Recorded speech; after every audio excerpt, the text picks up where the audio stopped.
Hello users and welcome to another episode of Above It All. Today is Nevada Caucus Day. I'm newly awoken. And I saw this last night, but I chose not to make a video about it because I was high out of my fucking asshole. I created a new tincture, so I was like, I'm gonna try this tonight, and I tried it, and whoo Nelly, let me just tell you, good stuff. Anyway, so the Nevada Democratic Party asks caucus volunteers to sign confidentiality agreements. So that's not good. That's really bad news. So this article is the one I've got. There might be other articles that have come out over the meantime, but I read a little bit of this last night, and I reread it just now, and let me just tell you, it's not good. So I'll read out the highlighted parts, because that's what I find to be most important. The Nevada State Democratic Party is asking site leaders for Saturday's caucuses to sign non-disclosure agreements that would prevent them from speaking to the media. So this, of course, the hilarity here is that it comes right off of the heels of Mike Bloomberg getting trounced at the Nevada debate for having non-disclosure agreements. Like that's the hilarious part of it all. Is that like Warren and honestly everyone else and as well as the media was going after him like hard for having like people that he presumably sexually harassed or assaulted have NDAs that prevent them from speaking about that apparent, according to sources, apparent abuse that could have taken place. So that's wild. That's wild that this is all coming out like the day after that happened. You know, like that's just like 2 days after. That's just fucking incredible. So the Nevada Democrats are also tied to former Senate Majority Leader Harry Reid. That's another part I highlighted because that's really important. Someone who has shown disdain for the poor people's candidate, Bernard Sanders. Someone who's very well knit together with the whole establishment and so forth. So that's also a red flag.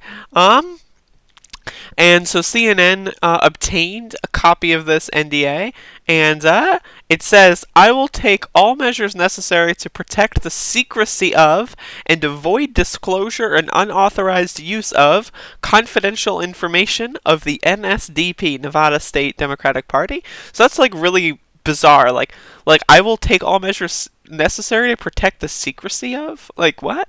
And also, what is this confidential information? It doesn't define all that, so that's like the thing that's kind of weird. If I'm a volunteer in answering phones at the NSDP office or volunteering in any official NSDP event, I'm a representative of the NSDP and am not authorized to speak to the press unless given permission by the executive director or communications director. Communications. That sounds a lot like communism to me. I don't know. It's a little weird. Communications. I don't know if I like that word. It's a little scary. Anyway, that's bizarre. That's really weird. Like again, like the Democratic Party is first of all, it's corrupt. Of course, they are not pro-worker. They're not pro-freedom. They're not pro-whistleblower. So of course they have NDAs, right? But like, it's just weird. Like, why would you have an NDA? Like, if I work at a job, right? I want to be able to talk about that experience. Like, imagine signing a fucking NDA. Like, what the fuck? You know, like, it's just bizarre. Like, I don't know. If I I don't know. I would love, my hope here is that people do sign the NDAs, get a hold of some secret information, and then leak it to the press. That would be ideal. But also, in all capitals here, it says there are no exceptions to these rules, that's, again, all capitals, a little horrifying. Seth Morrison, who had planned and trained to be a site leader, was presented with the agreement on Friday and wouldn't sign it after the party failed to convince him to sign it. He was then offered a lower-level volunteer position. Isn't that weird? Like, you'd think, oh, sign this non-disclosure agreement and then we'll train you. Not, oh, we'll train you and then at the last minute you have to sign some bullshit document we told you nothing about. Isn't that weird? Why would you spend the resources training those people for specific activities if there's a chance they're not even going to do them? Like, I don't know. It's just bizarre to me. Like, it's a waste of resources and it's a waste of everyone's time and fucking energy. It's just weird. It's super weird. I don't like it. the wording of that agreement. This is Seth talking. The wording of that agreement is very broad. Morrison told CNN, blah blah blah. If I were to quote disparage the party or talk to the media without their permission, they could sue me for everything I own. And that's the problem here, is that if this guy just like, is on Twitter, like, they're a human being, like maybe they run like a human being blog. It's like, oh yeah, I was a caucus volunteer and, gosh darn, like something was really annoying and I just want to vent about it. Then like, like that's the thing, is like you never know how nitpicky people with NDAs are going to be. Like, if you're going to go as far as to have people sign NDAs, chances are you're like a scumbag who's like going to comb through everyone's bullshit. You know what I mean? So it just prevents a super awkward and unhealthy work environment. Swallowed my own saliva there. I almost choked to death. Since I felt that there are elements of this process that need to be reported, I could not in good conscience sign that document, which is good, but at the same time, I want to know what's hidden. Like, you could very easily sign the document and then, like, I don't know, leak all the information through Signal to reporters or something, you know what I mean? Like, I don't know, that's what I would do in that situation. So if anyone's ever wanting me to sign an NDA, hopefully you can find this video before I sign the NDA. Yeah, so like that's what I would do. I would just get all that information, leak it to a reporter via Signal, and just move on. Because honestly, like it's just transparency in elections is one of the most important things, in my opinion. And this also crucial information. In Iowa, another state that holds a party-run caucus, an Iowa Democratic Party aide tells CNN, caucus volunteers were not asked to sign NDAs. So that's important. So it's not like, oh, it's just a rule.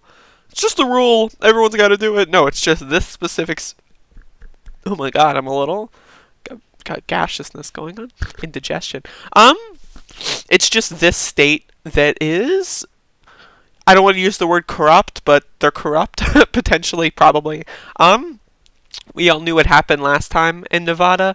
Oh, the Bernie bros, they were throwing chairs at me. Ah! Like, we all know that crap. Bunch of stupid hogwash. But yeah, like, this is no good going into the Nevada caucus, which is going to happen, like, pretty much, I think it starts at 1 p.m., for Eastern time, so 10 a.m., I think, is when doors open. PST, so PST, and then I'm in EST. So I'm probably gonna, if things drop, I'll probably make videos ASAP, get them out there. So if that's something you're interested in, stay tuned. And thank you for watching. And I hope if you're in Nevada, you voted already or are voting. And if you live in a Super Tuesday state, if the voter registration deadline hasn't hit yet, which it has for me and I'm registered and everything's fine, but just make sure everything's good. The California thing is super important. If you're an independent or like no party preference, you've got to specifically request a Democratic ballot. That's important. There's a lot of other stuff that I'm not privy on, that's probably important that you should know if you're in that state. So what I'd recommend doing is just calling your local board of elections, hitting them up, asking them all the details, write everything down, record the phone call if you want, and then just go from there. But yes, we'll see how Bernard does. Predictions. I'm going to make my official prediction in this video, just to have it in a tail end. I think I said before that there's a good chance that Bernard will do really well in Nevada. He's kind of surged, honestly, since Iowa and New Hampshire, which is good. So I think he's going to outperform what I initially thought he was going to do back before the election started. But at the same time, I didn't anticipate the Iowa cheating. Did not anticipate that at all.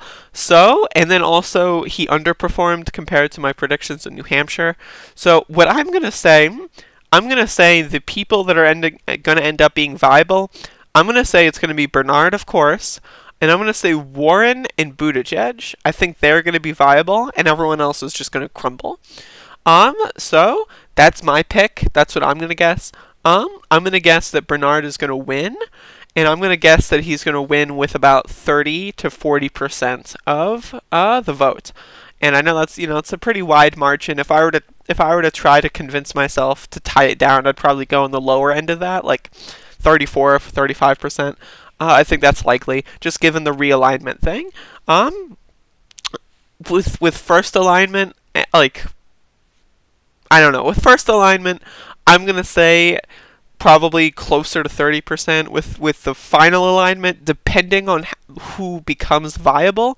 Like if Biden loses viability, I do know that Bernard is a lot of Biden supporters' second choice. So if that happens, I think that could propel Bernard to 40%. But it also, they could propel Pete Buttigieg. It's totally possible.